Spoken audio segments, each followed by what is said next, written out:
Before we start, let me briefly introduce you to the EUROPARC Federation.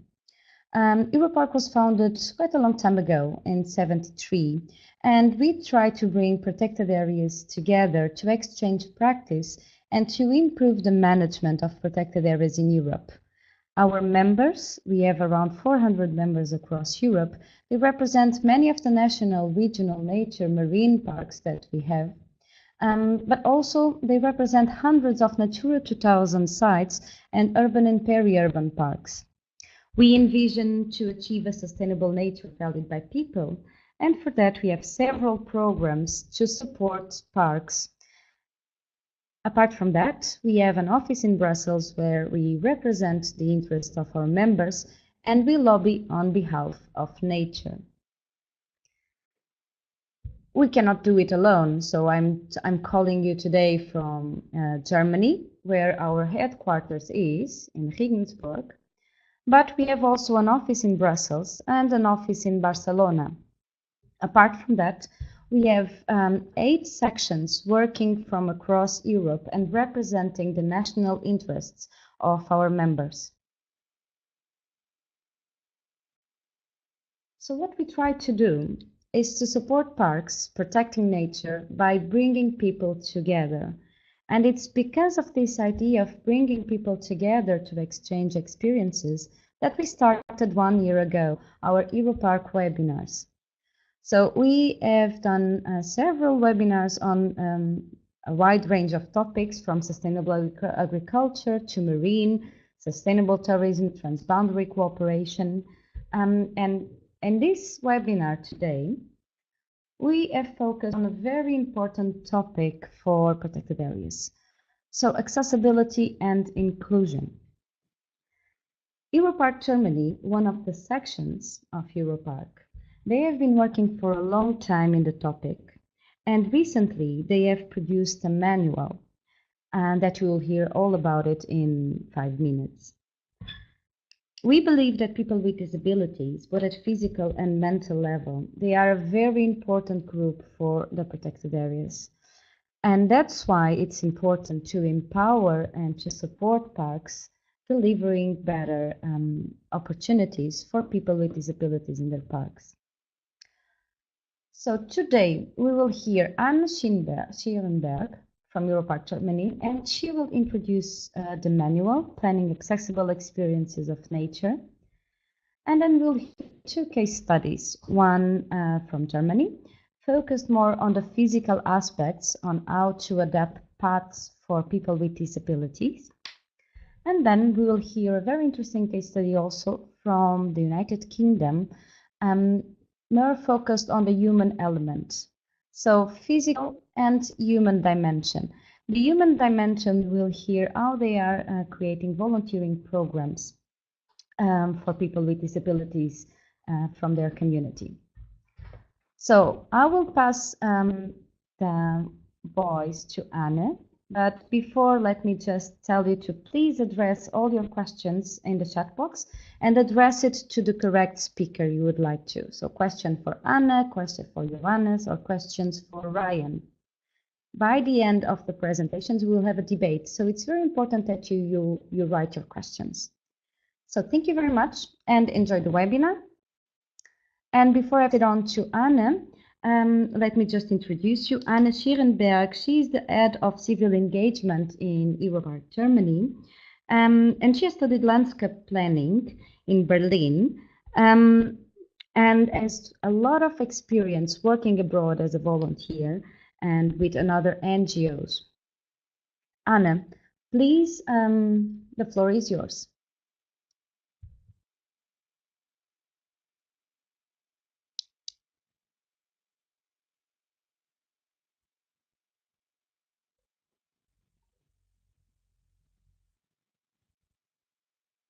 Okay, let's see.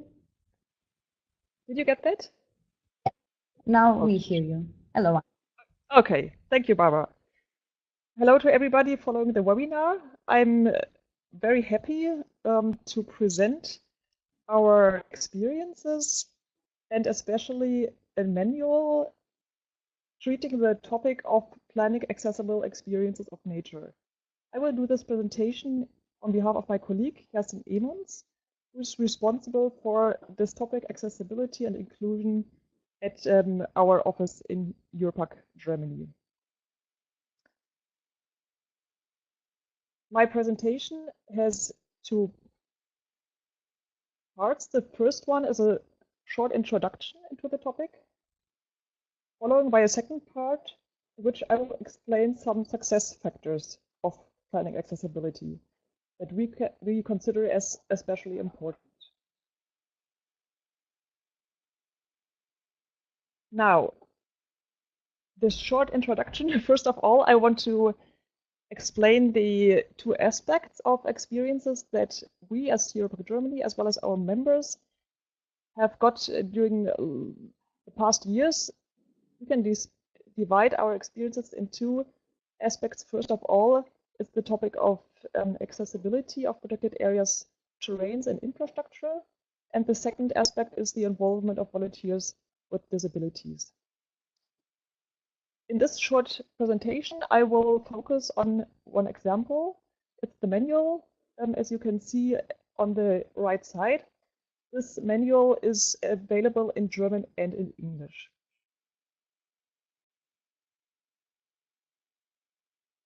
Now, a general question I would like to answer, that's the question, why planning accessible experiences of nature? And there are at least 4 answers we can give. The first and most general one is that by the UN Convention on the Rights of Persons with Disabilities, all the EU countries and a lot of other countries are legally obligated to create conditions for equal participation in society.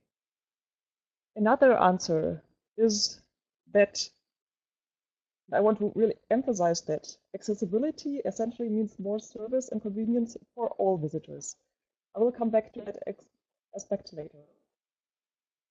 Also, from accessible infrastructure, protected areas and their regions benefit, for example, in the aspect of image promotion, and also economic benefits, because they are attractive for additional tourists. And finally, accessibility is in line with the self-conception of protected areas. The idea of involving people, that means everyone.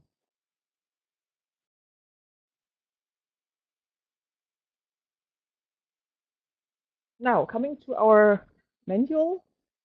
This manual was published in 2017, first in German, but with financial support of the German Ministry for Environment, we were able to translate this manual well, on our website, but also the EUROPARC Federation has communicated this in the membership of the EUROPARC Federation. So I hope that everybody who is interested in this manual has the chance to download this document.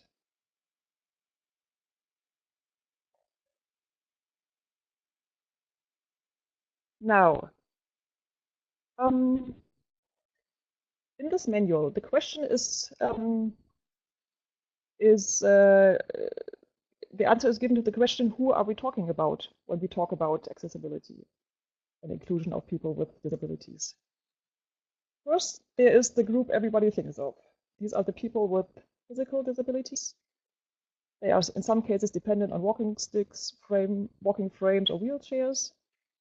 But of course, we also have the people with visual impairments, for example, blind people, then people with hearing impairments, for example, deaf people, or people with intellectual disabilities.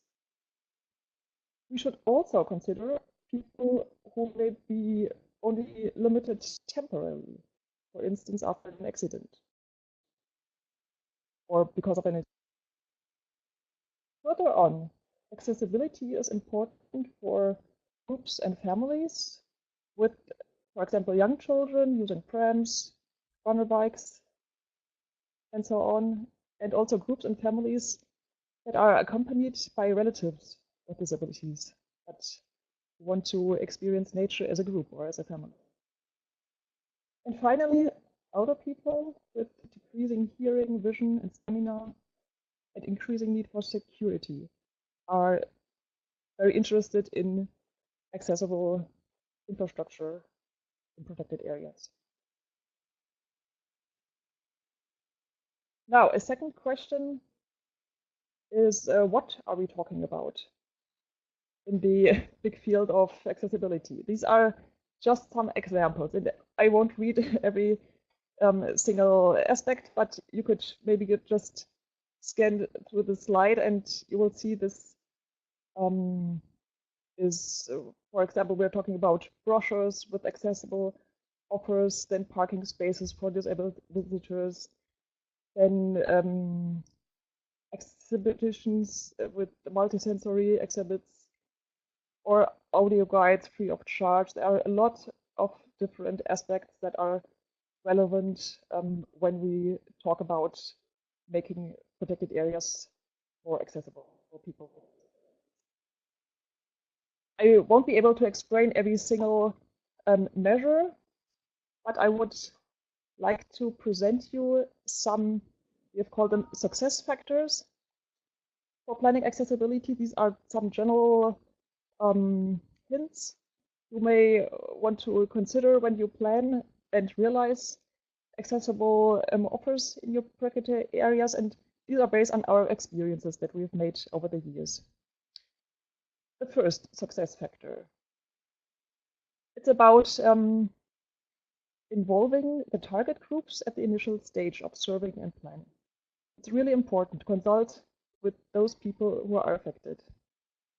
And we have made the experience that in contact with these people and in taking the chance to using their consultation, then we will sharpen our awareness and we will find opportunities and solutions that we would not have thought of alone.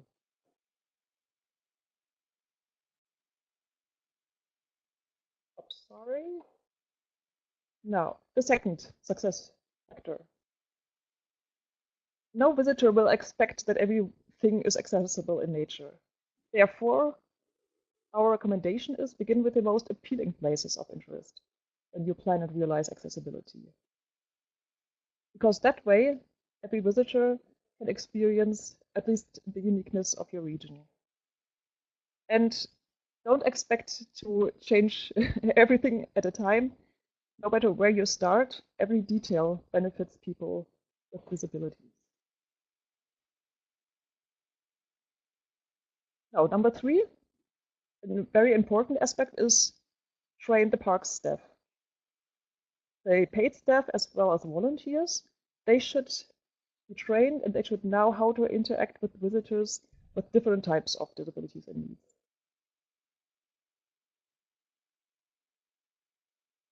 A fourth success factor is give information as specifically as you can. Information about what is possible for people with disabilities in terms of what can you experience, which infrastructure can you use in our protected area, and also give information on what is not possible, what is not yet possible.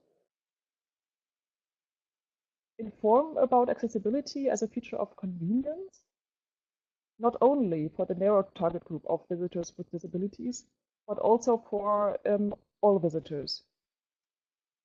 And the idea is give honest information. That way you can avoid disappointments.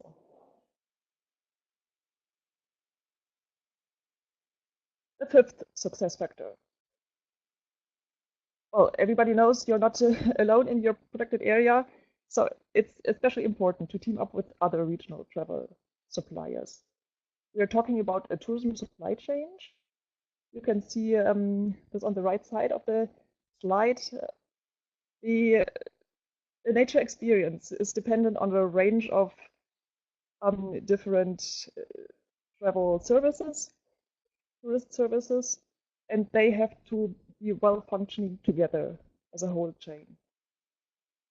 So it's the job of responsible people in the park administrations to find partners in the region, to find dedicated individuals, organizations, companies who are committed to supporting accessibility in the region and to create common tourist services.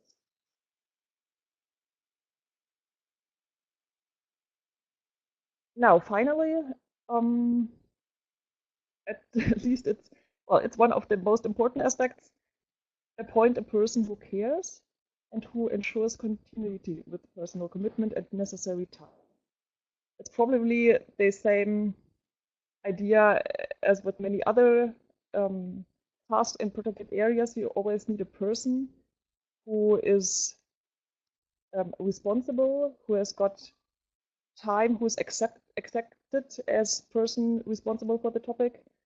And this person does not have to do everything by itself, but it should be an important person building a network in the region. And with this aspect, it goes together that a gentle and long-term approach keeps the motivation high and gives all regional stakeholders enough time to grow together.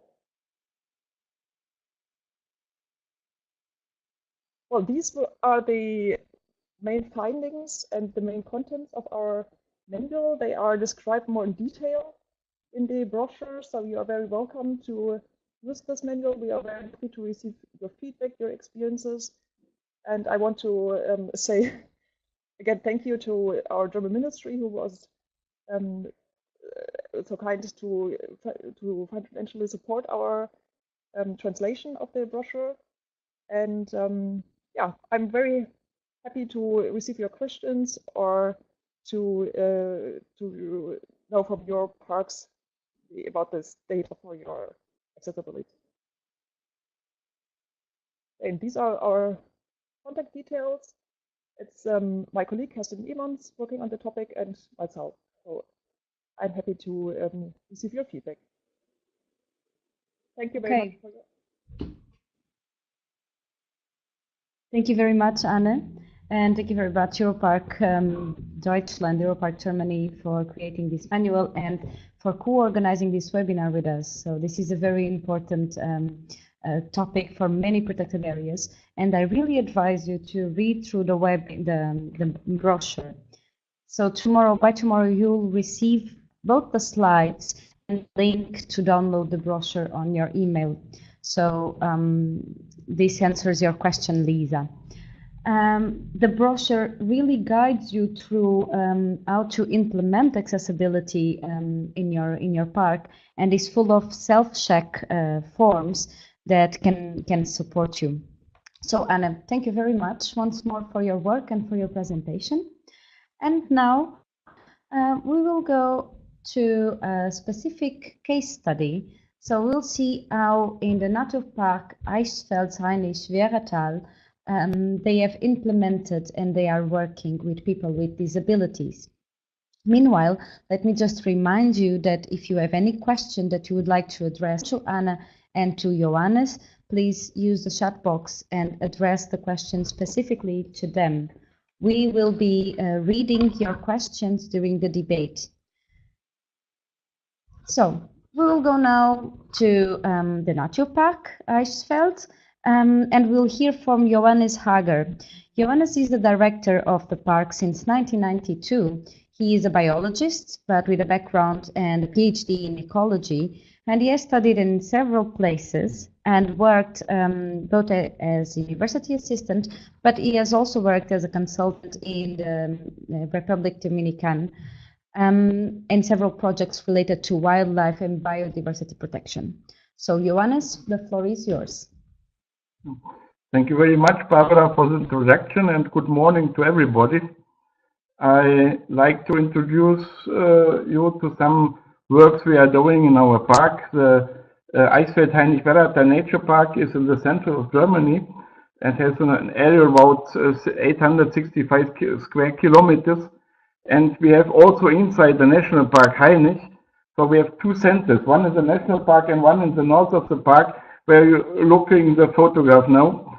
And this center, Nature Park Center in the north of the park, is also the meeting point, one of the meeting points of the visitors. And like Anne told us, we try to make the park accessible for all groups of visitors.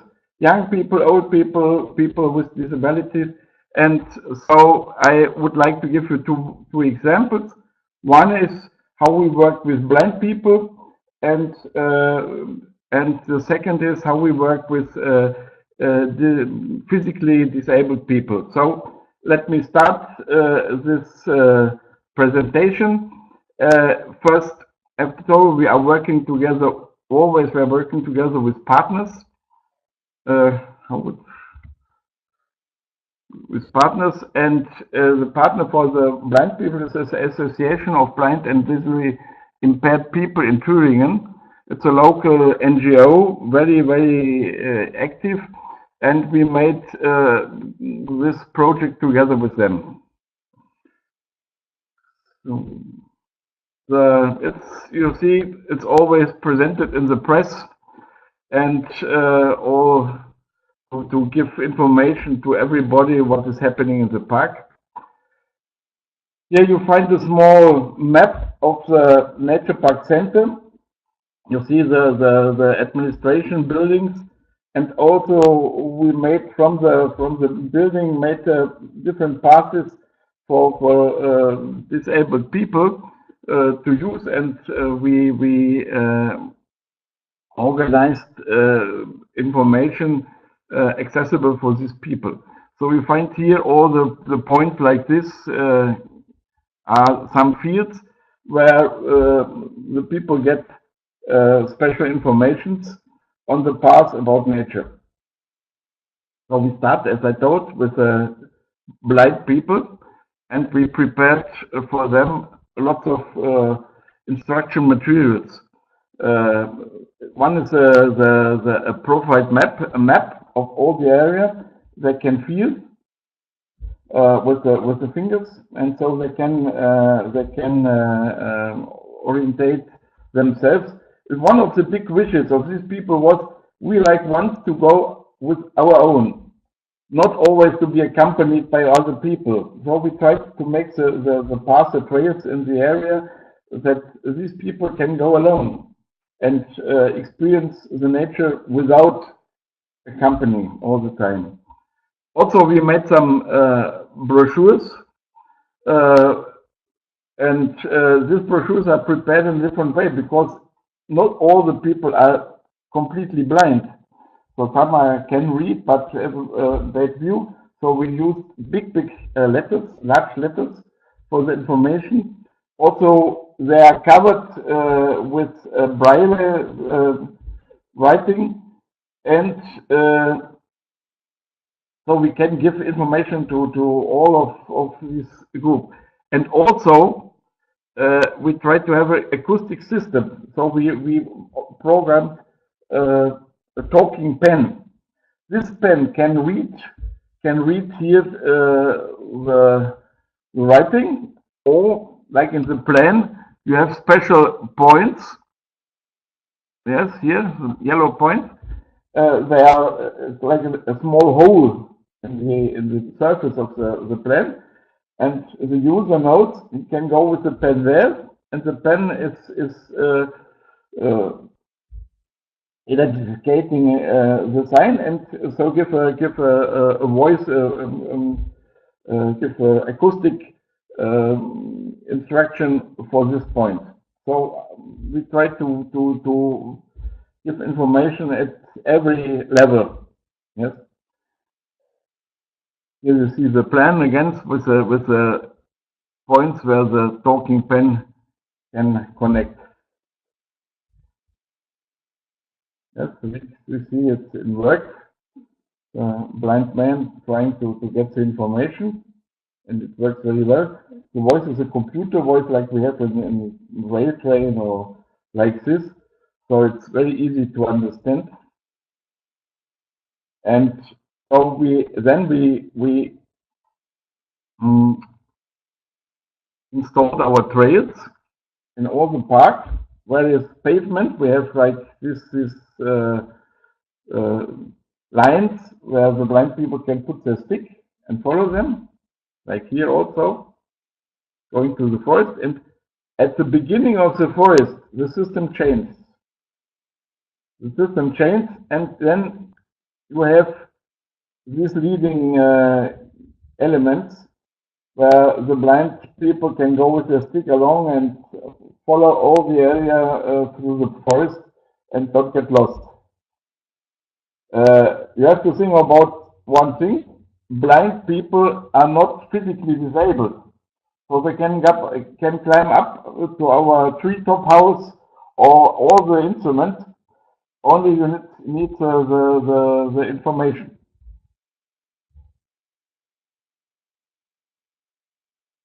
So I told you this in the plan. We have this fields of information, and the blind people can feel it with their feet.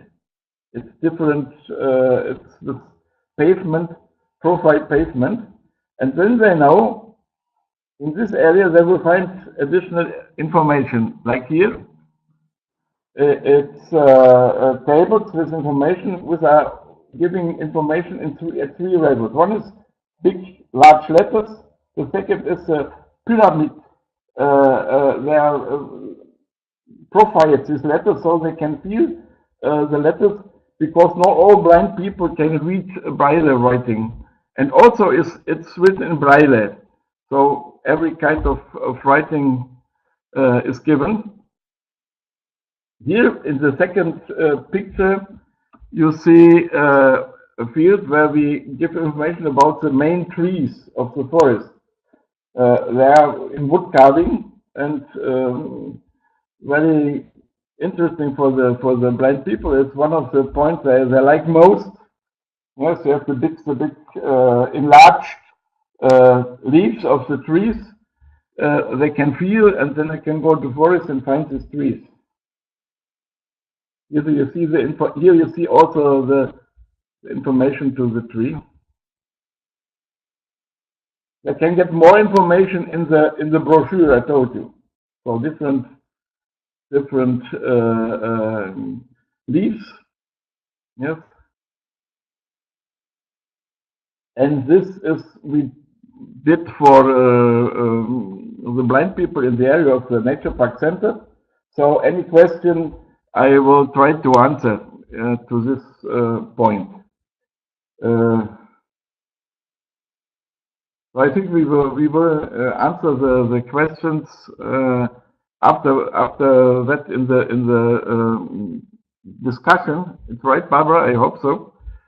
And I would go to the second presentation now. It's about physically disabled people. It's one thing we will see today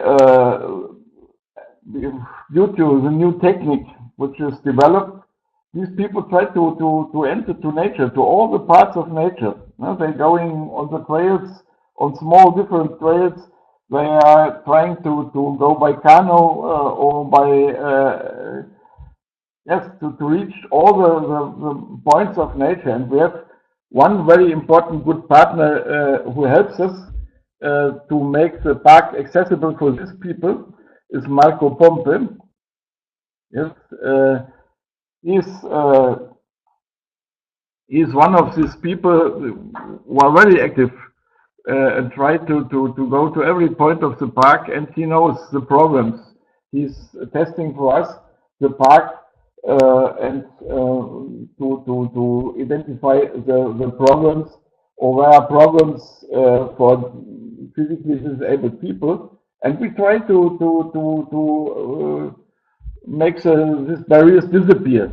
It's not always possible, but in some parts we can do. So we try and start. Like Anne told, it's not important to make everything at once. You can start with some points and then go on. Yes. This is Micropump. He's very, very busy and he's also developing new techniques. He's an engineer, and he's working in developing these techniques and using it in every part. Very important partner. So he's testing the trails of the parks for us, yes, making maps with a profile, and then he's taking all the problems, or showing all the problems, or where it's good, where it's not good, more pictures. He's also evaluating the hotels, public toilets, everything, because you need to change the chain from the train station to our park, you need the complete chain. You need public toilets, you need accommodation, you need accessible trails, everything. Another example we made is identifying all the points, and then also testing different techniques to come to the park. The most advanced technique is this bike he has, but also I think it's a French model. It's a chair which is very mobile, and it's used mainly by school classes. If there is one member of the class who is disabled, so the rest of the class can bring her friends to the nature, and this also helps to form a team. Yes, the disabled pupil is included in the class, in this taking part in the excursion, coming to nature. And the third is a very easy model. It's a normal chair, and this you can put to every chair to connect it to the chair, then go on. It's a good compromise. And also we bought for the park a small bus with equipment for disabled people, so they can enter, and we bring them to the park. So some technique. And Micropump developed from this. He developed offers for tourism, complete tools for tourism, and is selling it on internet. And for this activity, he won in 2016. He won the Tourism Award of Thüringen. I think it's a great thing. It's the first disabled man who is winning a tourism award, and was a really great moment for us. And looks, he's doing, or he's publishing it in the internet like this, and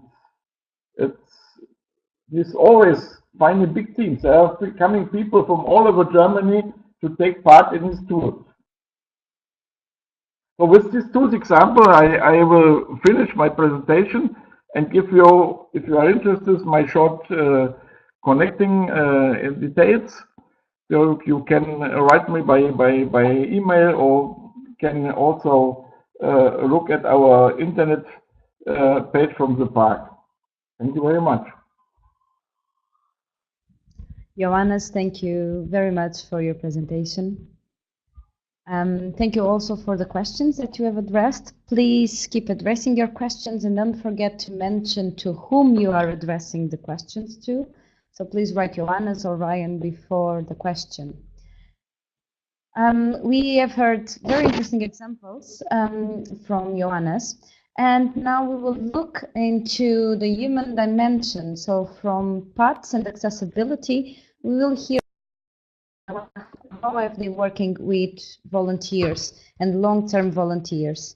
So Ryan Chenery is the volunteer officer of the North York Moors National Park.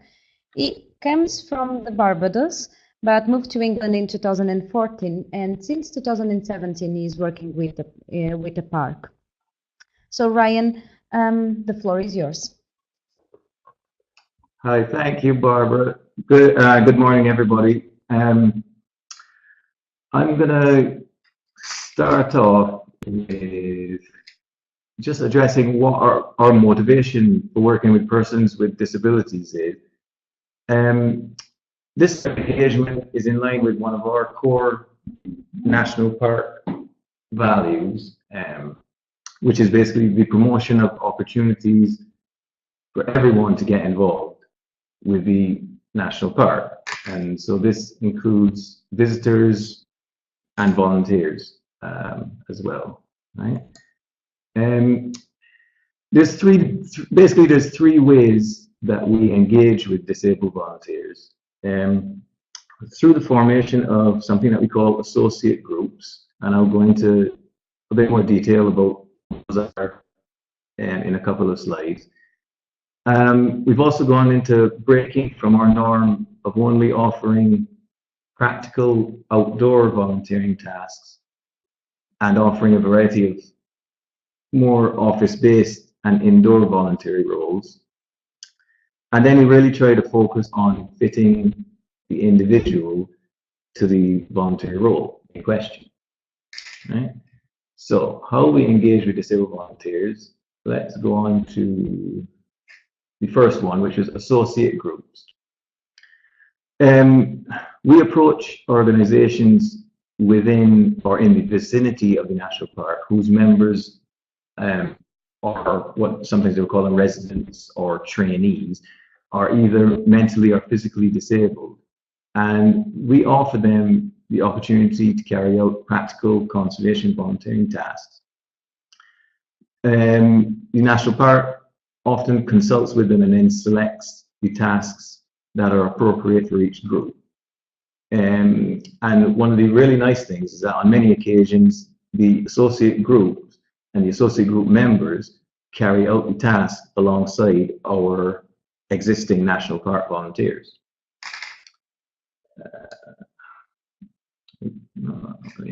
That's an example of some residents of Bottom Village, which is one of our associate groups, removing fencing along with the help of some national park volunteers. So I'll talk a little bit more about the associate groups now. So basically, in an effort to better engage with the disabled community, the national park set about approaching these groups which support people with mental or physical disabilities and offering these groups the opportunity to carry out the practical conservation in the park. As I said, these are referred to as associate groups. What we do is we have a meeting and discuss the capabilities of all the disabled persons in the associate group, and then we at the national park look to assign them a suitable task throughout the park. It's a great way of getting these groups out and seeing the park and helping carry out practical conservation tasks. The frequency with which these associate groups carry out tasks ranges from about once a week to once a year. On many occasions, these associate groups do not carry out the tasks on their own, as I say, but they also join forces with the national park volunteers, such as in this photo at Bottom Village. I'm now going to give you a couple of examples of associate groups. So one is Bottom Village, which you can see here, right? And we've carried out regular joint volunteering tasks with the residents of Bottom Village. This is a community within the national park that houses persons with mental and physical disabilities. Bottom Village is run by a trust which identifies potential volunteering tasks within the national park.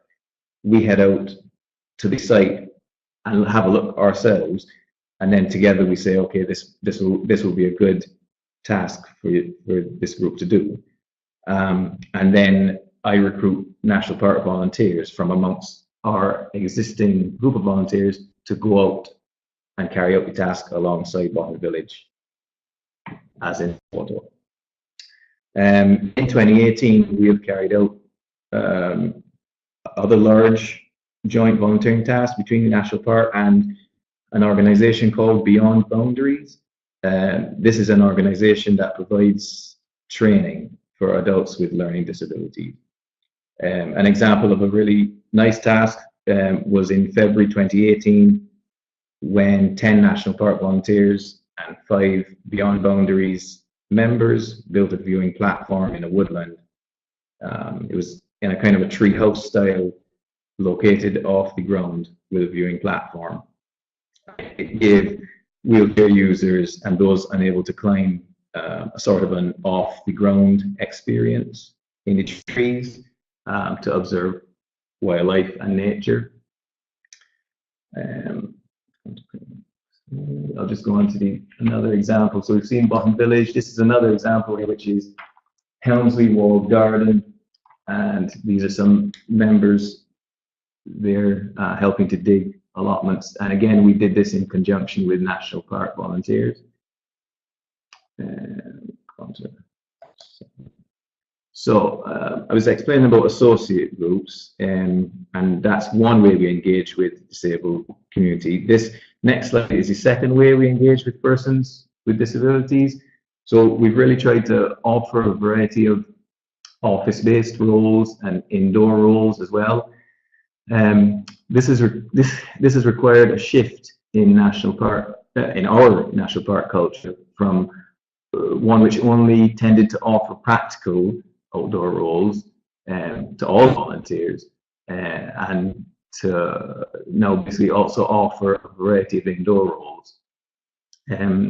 The majority of indoor roles that we have set up are within the office and reception and visitor centres, and then in admin teams and in the IT department. So although, as I say, many of the tasks that need to be completed in National Park are outdoor practical tasks, there are a lot of these indoor and office-based roles that we found we were kind of missing out on. With this shift in policy, we now have the opportunity to offer all persons interested in volunteering the opportunities to do so, whether they want to do so in the outdoors on practical conservation tasks or indoors in an indoor role. In fact, a significant portion of our office-based roles are well suited to volunteers who are physically disabled. Whereas in the past, we would have had no volunteer role to offer such people, we now have a selection of indoor roles, and they're very popular with disabled volunteers and other volunteers. And with their assistance, we have substantially reduced the workload of paid office staff. The next slide I'm going to go on to is sort of the final way we engage with persons with disabilities. And this is, we really try to fit the individual role. So we establish at interview the capabilities and preferences of each new volunteer. And then we try to use this information to assign them to the role that best suits their particular skill set. During these face-to-face interviews, the potential volunteer informs us of whether they have any physical or mental conditions which may restrict them from doing particular roles. Once we have this information, we look to match this new volunteer with the role perfect for them. It's really been hugely satisfying to be able to fit persons with disabilities who cannot physically carry out practical conservation tasks, the opportunity to do so in office-based roles. I wanted to give you guys a case study, which is, I think, quite a good example of this. This is Paul, and Paul responded to one of our adverts in a local newspaper asking for volunteers. I spoke to him on the phone, and he explained that there was no way he would be able to do any practical tasks, as he has very limited mobility due to a permanent spinal injury. Paul can still walk, but with the aid of 2 walking sticks. He explained, on the phone, he explained to me that he was looking to volunteer because he found that oftentimes he just sat around the house all day, and he had no one to speak to because his wife works 9 to 5, 5 days a week. And he, under his own admission, Paul said to me, he's very lonely. So in trying to fit the person to the role, I was thinking that based on his lack of mobility and his seeking social interaction, an office environment would be quite appropriate for Paul. So I was able to point him in the direction of one of our numerous roles, and Paul's now a volunteer admin assistant. He volunteers 3 days a week in the volunteering department's head office, along with 2 paid admin assistants. these two paid members of staff have the same exact role as Paul. Before Paul began, both of these admin staff really struggled with workload, and were always swamped with different things that they were doing. However, once Paul was trained in how to access our software database, he was logging volunteer hours and processing mileage claims and answering other volunteers' inquiries really easily. Another thing about Paul that's interesting to know is that in addition to being disabled through his spinal injury, Paul also undergoes dialysis twice a week for a kidney condition. Again, the beauty of finding the right role for Paul's individual needs is that Paul often takes home his work laptop and continues his admin volunteering after and even sometimes during his dialysis. It's incredible what Paul does, and in his own words, it keeps him busy and keeps his mind focused on things other than the pain in his spine and his kidney condition. He absolutely loves his volunteering, and he readily admits to me it's given him a new lease on life, and because he's in that office setting now, he really enjoys the camaraderie with the other two paid members of staff, and they've created a really good team. There are, however, some challenges which we face in this sort of shift in culture.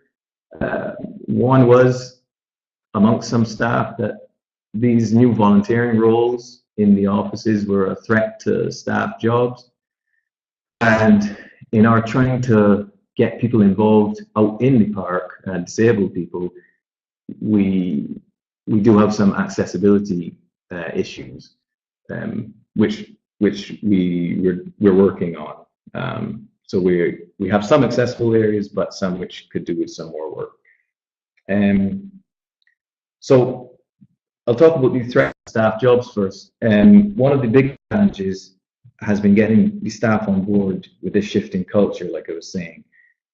Because originally the staff was only accustomed to volunteers doing practical conservation tasks. But then when we were saying, oh no, we want them to do office-based roles as well, there was a bit of a feeling that maybe the volunteers were going to replace them. So when the plan was first announced that volunteers were working in the office, many staff were raising this issue. But to ease these concerns, these staff were invited to attend Working with Volunteers training that I run. And during this training, we explained that office staff would be actually line managing the office volunteers, and that in a way, you could look at this as it really made their jobs more secure. It was giving them more responsibility.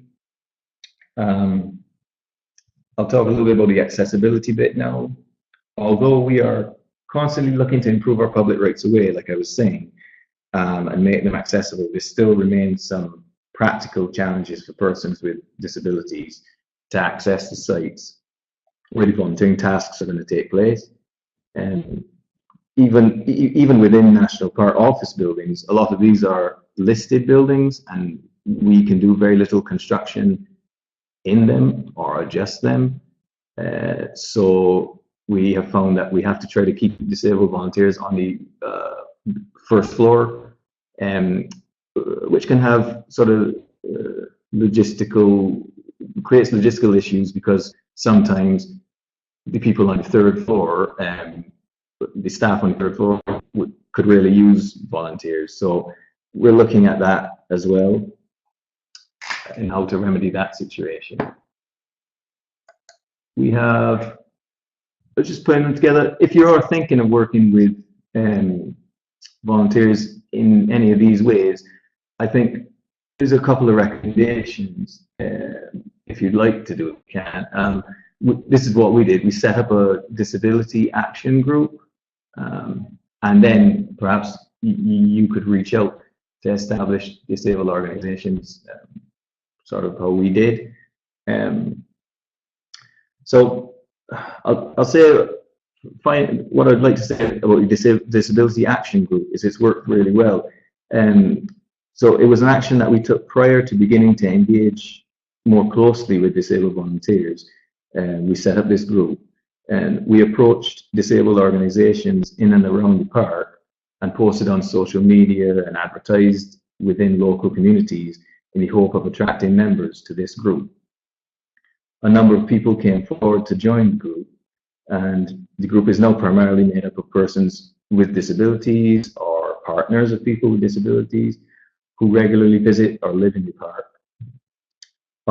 We set up regular meetings with them, and these meetings have been essential in advising us on the specific needs of disabled users of the park, highlighting how we can better engage with the disabled community in terms of accessibility to attractions and the volunteering opportunities that we offer. The group often highlights concerns which are specific to disabled users of the park, and identify ways and suggestions as to how we can alleviate these concerns. By setting up this group, we have given in essence, by setting up this group, we've given the disabled community a direct voice and means of influencing decisions that we make, which are related to accessibility and visitor attractions.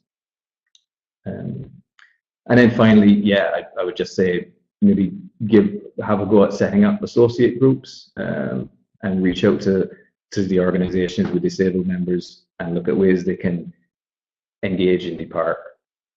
And it's worked quite well for us. That's it for me. Thank you for your time. Barbara has my contact details if you would like to reach out to me directly. I'd be happy to talk with you. Thank you very much, Ryan. Meanwhile, please write on your questions to Ryan in detail, and it's a really inspiring story from Paul, and it really is a mind shift. So really inspiring.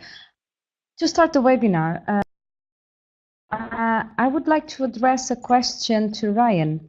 During our preparatory call, Ryan told me a very interesting story that he didn't mention in his presentation. We have heard from Johannes that it's very important to train the park staff, right? But in the North York Moors, they are actually training park staff in something very special. So can you elaborate on that, Ryan? You told me that you are training park staff on how to deal with mental issues. Can you tell us about it? Yeah, that's right. We found that well, historically, you know, there's always been ways of dealing with physical disabilities, and we had quite a lot of volunteers initially who came forward with different physical disabilities, but more and more often we found that there were volunteers who were getting involved with volunteering in the hopes of alleviating depression and loneliness and a whole manner of mental health disorders. And a lot of our staff were coming to me and saying they don't, it was making them slightly uncomfortable. They didn't know how to, they did not want to say the wrong thing or how to engage with these new volunteers. But so what the National Park has started running is mental health awareness training, and we've done one session already, which 10 or 12 staff have become trained in as mental health first aiders, and it just gives them the tools they need and the information they need to engage with these volunteers. Because one of the main things some of the staff were saying was, "Oh, we don't want to say the wrong to these people and make the mental health worse." So we brought in outside providers who have given us first aid training in mental health, and it's been received really positively by staff So like I say, we've had 12 trained, and now we have another 10 staff going on a mental health first aid course in next month. And it obviously it doesn't just, you know, we don't, the people who are trained can then also address mental health issues amongst staff as well, and see signs to look out for, and bring this, you know, maybe approach them and chat to them. Yeah. Thank you very much, Ryan. Yes, I find it really, really interesting that you are training your staff and actually providing your staff with new tools to deal with themselves, with the volunteers, and also with the park staff. So thank you for sharing, Ryan. I will start addressing questions to Johannes, but meanwhile, you can write your questions to Ryan. Johannes, we have a question from John from Snowdonia, and he's asking if you standardized construction methods for constructing accessible footpaths. Did you? There are some guidelines from the disabled people organization we use. So I think yes. Oh, I don't know if I answered your question really. Maybe later you can share us any link, or you can share with me and I will share with the participants a link where you got your inspiration from, because maybe they are seeking inspiration or standards to implement accessible paths in their own park.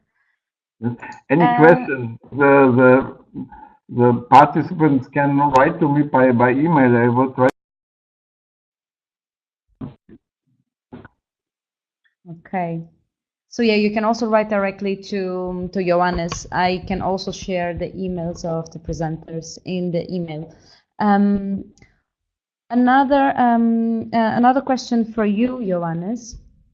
Do you have an idea of how many disabled people has visited your trail? No, not really. I can't give the number, but the town Heiligenstadt, which is near to the administration of the Nature Park Center, they are very busy with groups, with disabled groups. So every week there are coming groups visiting the Nature Park Center. And in the weekends, we have lots of individuals, individual visitors. But I can't give you really the number now. Okay. But talking about numbers, a question from Florent. Is it possible to know the budget of the project for the blind people? Sorry? Is it possible to have an idea of the budget for the project for blind people? I thought about this question. Yes, it's a bit difficult because we include in every project we are developing, we include part of this work. We try to include part for disabled people in every project. So it's difficult to give a real budget, but we made some big projects. We made a feasibility study. We organized the trails, and we made this project of the blind trail with the Association of Blind People in Heidelberg. So I think all this together might be about 100,000 euro. 100,000 euros. Okay, thank you very much. I would now ask Ryan the question from Jan. Is angling allowed in your park? And if so, is there any help to disabled anglers? For example, platforms to wheelchair? It's thanks, Barbara. Yes, Jan, angling is allowed for certain species of trout, but no, we do not right now have platforms for disabled anglers. Unfortunately, it's a really great idea. I was reading it in the chat box, and there's two of our staff who are very involved with angling, and I'm sure they would be keen to roll this out to disabled anglers. Yeah, that's a very good idea. What about you, Johannes? Do you have is angling allowed in your park? Maybe not. It's not free, it's allowed, but all the rivers, small rivers, are rented to Association of Anglers, and so everybody can ask there for permission. And to give you the second answer, we don't have platforms for disabled anglers, but we are thinking now about platforms for disabled people to enter boats, to go by canoe or in the rivers. So this project started now, and we are just at the beginning. Okay. There is another question for you, Johannes, from Rachel. Could you name the software that you use for the photo trails? No, I think it's a quite normal software.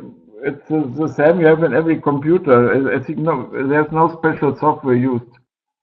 Okay. Okay. Thank you, Johannes.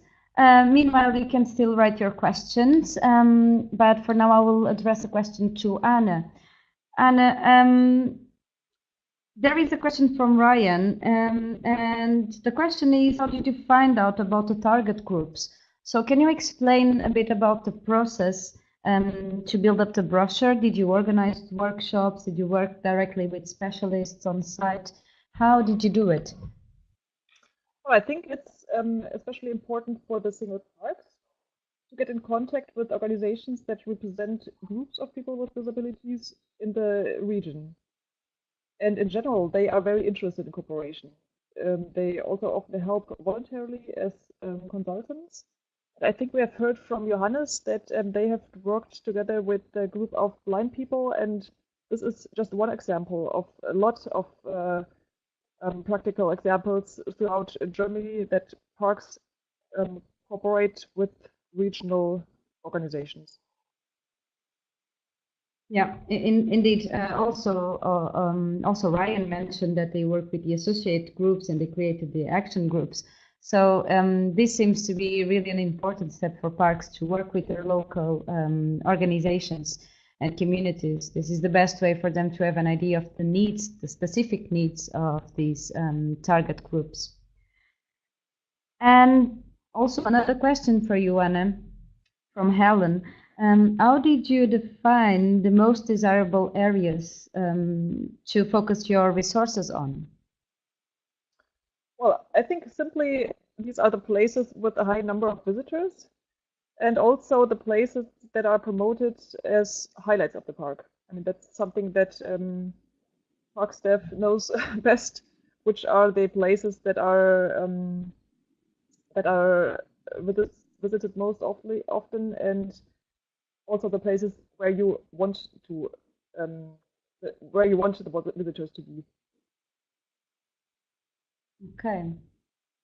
Han, from your experience and your knowledge of German parks, do you know any park who is accessible for wild swimming and canoeing? No, I think I cannot give a good answer to that question. I'm sorry. Okay, maybe Johannes. Johannes, does it happen in your park? Sorry? Do you have accessibility to wild swimming and canoeing for disabled people? Oh, as I told you, we are just starting the project, and we are forming on a group to define the guidelines for this, and we are, I don't know how long it will take, but we have started.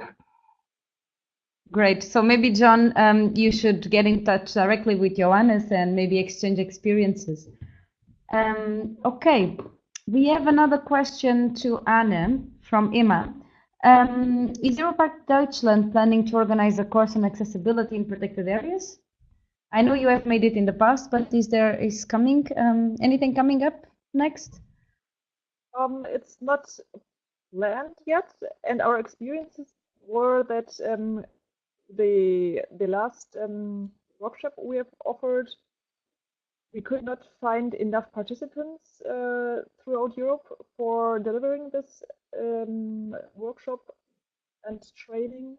But it would be interesting to know if the interest maybe has risen throughout the past years, and that would be something that I would like to discuss in our organization, if we should offer something like that in the future again. Okay, let's see. Maybe also on EUROPARC behalf, we can think about a training session in cooperation with EUROPARC Germany. I guess if there is interest, we can think about doing it. Okay, thank you very much, Emma, for your contribution. Meanwhile, I will ask Johannes the question that Ryan has just written. Have you ever been faced with a situation where accessibility was in contradiction with nature protection? And if so, how did you deal with this? Johannes. No, there had been really no problem up to now. But as Anne told in the introduction, you can't do everything. I think all the disabled people are accepting that they can't get to every point, but they are very great if you open possibilities for them and then develop. So we had no contradictions up to now. What about you, Ryan? Have you ever faced any contradiction between conservation and accessibility? Yeah, maybe a couple of times. There are sometimes, in order to make the areas of the park more accessible, sometimes it's necessary to change the terrain and the land and put in a flatter surface. This can sometimes lead to, increased water runoff down into certain areas. There was also another particular site called the Cinder Track, which had orchids growing along it, quite rare orchids. And in order for us to make that more accessible, we would have had to expand the track out into where the orchids were, and we had to draw the line and say unfortunately we could not do that on that area. So sometimes Johannes said it's possible, but sometimes you still have to look after conservation. Okay, thank you very much, Ryan. Well, we are reaching the limit of our time today. I will just address this last question for Emma. Maybe you can write your last question. So, question to Johannes: when did you start adapting your park in terms of accessibility? I think we started about 15 years ago. First was a small project where we made a guided trail and opened it also for disabled people, physically disabled people. But then we noticed a very interesting thing. This trail was used principally by young mothers with a child, with a I don't know the name, with their child, and also old people. So you see, when you do something for disabled people, you will open the path also for other groups whom we don't identify like disabled people, but really everybody of us is disabled. So I think we worked about now 20 years on it. Totally. Thank you, Johannes. That's really interesting that when you open up, and Anna mentioned this in her presentation, when you open up and you make a path accessible, we are not just doing it for disabled people, but also for soft mobility, people that require soft mobility, such as pregnant or mothers with buggies. So if there are no any further questions from the audience, I would just sum up and tell you some about the next EUROPARC webinar. basically with the presenters. And thank you very much to the three of you, Anna, Johannes, and Brian, for sharing your experience with us today. We have seen that, I guess, one of the most important things, it's really this shift in the culture of the park. We have seen that in Johannes Park, it has been implemented for over 15, 20 years, and the same happens with the North York Moors. So it really starts with a shift in the mentality of people. And then the importance of training staff seems also a very important aspect. And apart from that, there are, of course, expensive solutions, but there are also very cheap solutions and solutions that don't affect directly the infrastructure, but still make a difference on people's life. And this is the case of the volunteer programs that Ryan told us about. It's also important to mention that it's all about listening the needs of the people of different target groups. And for that, all presenters mentioned how important it is to work with the local community and associated groups to really understand their needs and adapt the park to the needs of these minority groups. So it's not only about infrastructure adoption, although this is a very important step, but it's also about working on the human dimension. And on a personal level, I feel that the story of Paul and the story of working with volunteers and giving opportunities within the park administration for volunteers with physical disabilities, it's really, really inspiring. And hopefully you found it inspiring too. And in a couple of years, some of you who attended this webinar will be on the other side presenting your stories too. Okay, so thank you once more. By tomorrow, you will receive in your email the recording of this webinar, but also the presentations and the link to the manual. And before you go, let me just announce you the next EUROPARC webinar. As you know, we do it monthly and we always focus on a specific topic relevant for protected areas.